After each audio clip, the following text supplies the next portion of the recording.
Hey everyone, today I will be discussing a problem which is not a very standard lead code kind problem, but it has application in one of the problem of Codeforce Diff 2.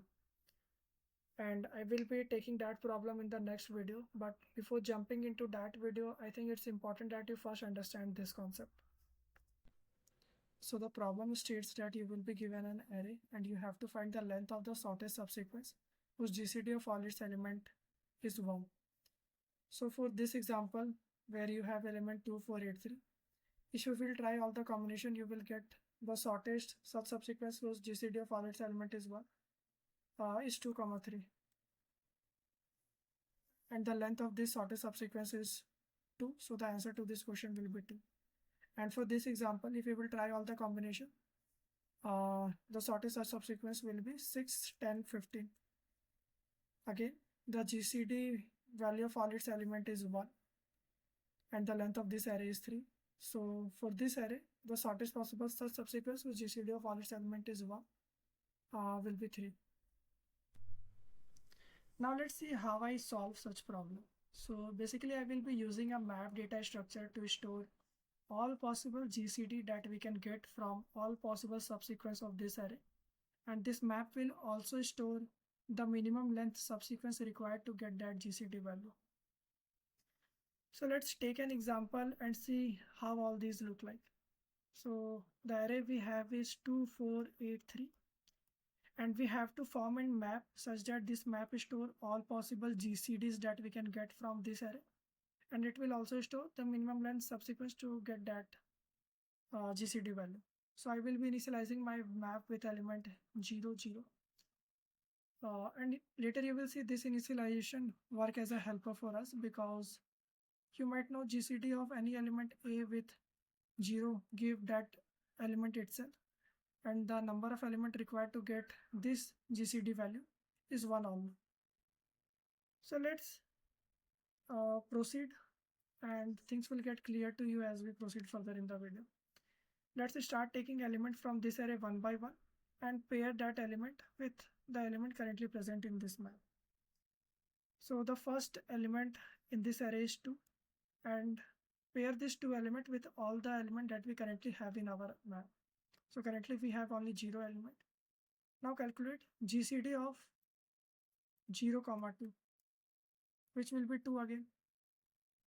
Now see, we took this 0 from our map, and in the map we have written to get a GCD value of 0, we need no element from our array.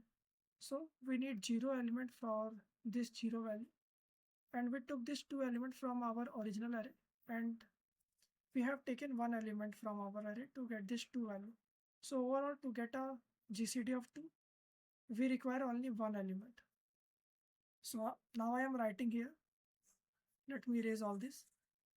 We were getting a new GCD value which is 2, and we require only 1 element from our original array to get this 2 GCD value.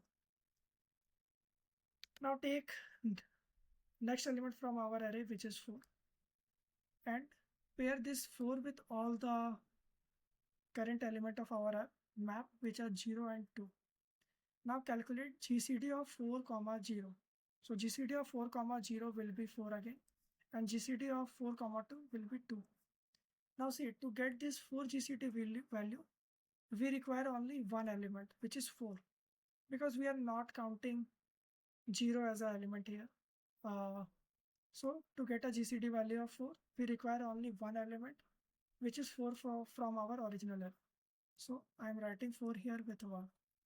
Now here, to get a GCD value of 2, we took this 2 element from our map, and to get this 2 value, we required 1 element.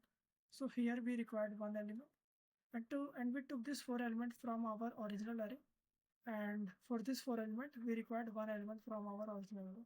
So overall, to get here the GCD 2, we need 2 element from our array. So I can now write here 2 with 2.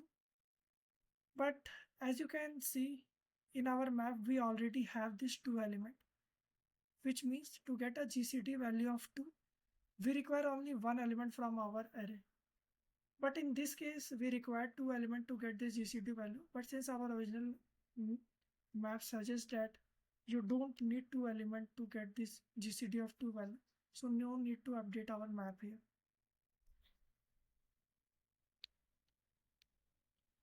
Now let's take the third element of our array, which is 8.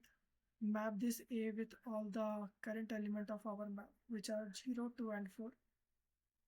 Now calculate the GCD of 8, 0, which will be 8. GCD of 8, 2, which will be 2. And GCD of 8, 4, this will be 4. Now to get this 8 value, we require only one element. To get this 2 value, we require 2 element. Let me remind you again, because we took this 2 from our map and we took this 8 from our array. So overall we require 2 elements to get here this 2 GCD value. But since we already have this 2 in our map, so we with lower length subsequence, so we no need to update our map here. But for this 8 GCD, we don't have any 8 element in our map. We can update our map here with 8. To get GCD value of 8, we need only one element. And here to get a GCD value of 4, we again need 2 elements. But since our map already have this 4 with only one element required, so no need to update our map here. Now let's do the last iteration. And the last element we have is 3. Now again pair this 3 element with all the element we currently have in our map, which are 0, 2, 4 and 8. Now GCD of 3, 0 is 3 again, and GCD of 3, 2 is 1, GCD of 3, 4 is 1 again, and GCD of 3, 8 is 1 again. To get that 3 GCD value, we require only one element. And to get this 1 GCD value, we require 2 elements. We took this 2 from our map, and we took this 3 from our original array. So to get this GCD value 1, we require 2 elements. Again for this 1 GCD value, we require 2 elements, and again 2. Now see, in our original map, we don't have 1 GCD value. So I can directly update our map. To get a GCD value of 1, we require 2 elements. And also to get a GCD value of 3, we require only 1 element. Now see, all our iteration is completed. And now what does this map indicate? This map indicate that these are all the GCD that we can get from all possible subsequence of this array. And to get a GCD value of 1, we require only 2 elements. And this is our answer.